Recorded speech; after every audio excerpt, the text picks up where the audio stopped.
ఓం నమో వెంకటేశాయ. అందరికీ నమస్కారం.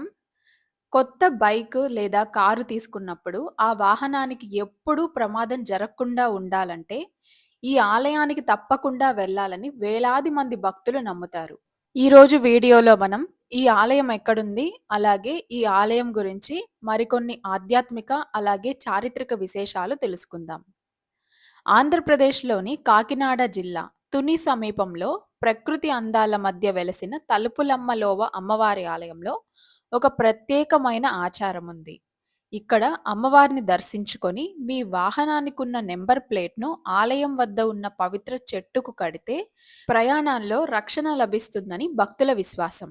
చారిత్రపరంగా స్థానికంగా ప్రచారంలో ఉన్న కథనం ప్రకారం సుమారు 300 సంవత్సరాల క్రితం ఈ ప్రాంతాన్ని పరిపాలించిన రాజుకు అమ్మవారు స్వప్నంలో దర్శనమిచ్చారు. నేను ఈ కొండల మధ్య దాగి ఉన్నాను. నన్ను వెలికితీసి 3 రోజుల పాటు పసుపు, కుంకుమతో అభిషేకం చేస్తే ఈ ప్రాంతం మహాపుణ్యక్షేత్రంగా మారుతుందని అమ్మవారు ఆదేశించారట. రాజు వెంటనే చుట్టుపక్కల గ్రామాల ప్రజలను సమీకరించి అమ్మవారి విగ్రహాన్ని వెలికితీసి 3 రోజుల పాటు ఘనంగా పసుపు, కుంకుమతో అభిషేకాలు నిర్వహించాడని చెబుతారు.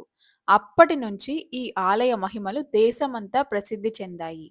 ఈ ఆలయానికి సంబంధించి మరో విశేషం కూడా ఉంది. అదేంటంటే ప్రతిరోజు సాయంత్రం 6 గంటల తర్వాత అమ్మవారు ఈ కొండల పరిసరాల్లో సంచరిస్తూ ఉంటారని స్థానికులు విశ్వసిస్తారు.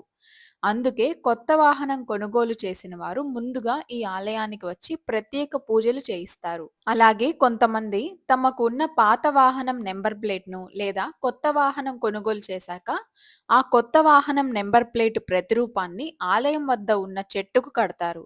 ఇలా చేస్తే అమ్మవారి కటాక్షంతో వాహన ప్రమాదాలు దూరమవుతాయని భక్తుల నమ్మకం.